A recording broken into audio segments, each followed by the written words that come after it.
Kolhapur church council प्रस्तुत आत्मजागर या कार्यक्रमामध्ये मी आपलं स्वागत करतो. पहिल्यांदा ऐकूया एक सुंदरसं गीत.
प्रभू येशू ख्रिस्ताच्या गौरवी नावामध्ये आपणा सर्वांना सलाम. कोल्हापूर चर्च काउन्सिल प्रस्तुत आत्मजागर या दैनंदिन मननामध्ये मी प्रणिता नितीन माळी आपले स्वागत करीत आहे. आजचा विषय आहे जर माझे लोक. आजच्या मननाकरिता शास्त्रभाग आहे स्तोत्रसंहिता 67 आणि आजचे विशेष वचन आहे स्तोत्रसंहिता 67:1. देवाने आम्हावर दया करावी व आम्हास आशीर्वाद द्यावा. त्याने आपला मुखप्रकाश आम्हावर पाडावा. 50वा दिवस म्हणजे परमेश्वराचा आपल्या लोकांना नव्याने भेटण्याचा दिवस असे मानण्यात यावे. प्रभूच्या पुनरुत्थानापासून ते 50व्या दिवसापर्यंत त्याचे शिष्य कोणत्या अनुभवातून गेले, अगर त्यांनी काय केले याविषयीची माहिती आपल्याला संजीवन देऊ शकेल. या प्रकारे जर आपण स्वतःची तयारी केली तर वाट पाहायला लावणारे संजीवन अचानक आपल्यापुढे उभे राहील. 50वा दिवस येण्यापूर्वी प्रार्थना व उपासनेच्या आत्म्याने शिष्यांचा ताबा घेतला होता. विशेषतः येशूचे स्वर्गारोहण झाले त्यानंतर शेवटच्या 10 दिवसात हे घडले. ख्रिस्ताच्या व पवित्र आत्म्याच्या सुरुवातीच्या सेवेची शिस्तबद्ध माहिती देणाऱ्या लूक या शिष्याने याविषयीचा उल्लेख आपले पुस्तक लुकृत शुभवर्तमान व प्रेषितांची कृत्ये या पुस्तकात केला आहे. ख्रिस्ताचे स्वर्गारोहण झाल्यावर ते त्याला नमन करून मोठ्या आनंदाने यरुशलेमेस परत गेले. ते जसे माडीवरच्या खोलीत गेले तेव्हापासून ते एकचित्त होऊन प्रार्थना व विनंत्या करीत राहिले. 50व्या दिवशी ते सर्व प्रार्थना व उपासना यामध्ये एकचित्त होऊन गळून गेले होते. प्रेषित 2:1. संजीवन होण्यासाठी प्रार्थनेची किती आवश्यकता आहे हे अधिक भर देऊन सांगण्याची गरज नाही. परमेश्वराकडे संजीवन मागणे यापेक्षा प्रार्थना अधिक काही करू शकते. प्रार्थनेचा अर्थ आहे स्वपरीक्षण व पापांची क्षमा. स्वपरीक्षण म्हणजे देहाचे अशक्तपण, भ्रष्टाचारी वृत्ती व सहजपणा या दुर्गुणाकडे प्रभूचा प्रकाशझोत स्वतःवर टाकू देणे. आणि हीच वेळ आहे की आम्ही प्रभूसमोर न फेडलेले नवस व दुसऱ्याविरुद्ध केलेल्या चुका यांची आठवण करावी. प्रार्थना आम्हाला खऱ्या नम्रतेप्रत घेऊन जाते, कारण त्याच्या समक्षतेत त्याची पवित्रता अनुभवायस येते आणि आम्ही किती शून्यवत आहोत याची जाणीव होते. प्रार्थना म्हणजे आपले दुबळेपण व अपुरेपण यांचे प्रगटीकरण होय. म्हणूनच प्रार्थनाद्वारे त्याचे सामर्थ्य व बळ यांची इच्छा करावी. नीतिमत्वपूर्वक केलेले यज्ञ परमेश्वराला प्रसन्न करतात व त्यांच्यावर तो त्याच्या आज्ञेचा वर्षाव करील. स्तोत्रसंहिता 51:17-19.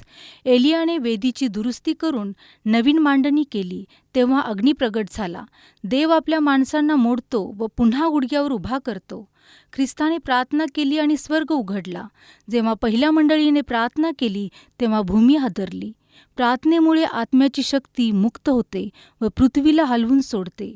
माझा विश्वास आहे की आपण संजीवनाबद्दल पुष्कळ उपदेश केला आहे आणि पुष्कळसे लिखाणही प्रसिद्ध केले आहे, परंतु संजीवनाकरिता आपण पुरेशा प्रार्थना केल्या नाहीत. जितक्या आम्ही अधिक संजीवनाकरिता प्रार्थना करू तितकी त्याची ओढ अधिक लागेल आणि जितकी अधिक ओढ लागेल तितक्या अधिक प्रार्थना होतील. या संदर्भात देवाचा सेवक लिओनार्ड ट्रेव्हनहिल यांनी अगदी उचितपणे म्हटले आहे की आपल्याला संजीवन नाही, कारण आपण संजीवनाशिवाय जगण्याची सवय केली आहे. खरोखर प्रियानो, यावेळी पुन्हा एकदा आपण सर्वजण स्वतःला देवाच्या गौरवी हातामध्ये देऊन शमूएल 12:23 या वचनाप्रमाणे आपणही म्हणूया, तुम्हासाठी प्रार्थना करावयाची सोडून देणे हा परमेश्वराचा अपराध माझ्या हातून न घडो. हे प्रभू येशू, मंडळीच्या संजीवनासाठी, स्वतःसाठी, मंडळीच्या आत्मिक उन्नतीसाठी पवित्र आत्मा मिळावा याकरिता स्वपरीक्षण, नम्रता आणि जीवनातील त्या प्रत्येक अशक्तपणामध्ये आम्ही तुझे सामर्थ्य पुरवावं अशी मागणी करत आहोत. यावेळी प्रार्थना करते प्रभू येशू, आम्ही सर्वदा प्रार्थनेमध्ये जागृत असावं व आमचे प्रार्थनेचे जीवन अधिक मजबूत करावंस म्हणून आम्ही स्वतःला तुझ्या हाती देत आहोत. आमचे समर्पण मान्य करून स्वीकार कर. येशूच्या नावामध्ये मागते. आमेन.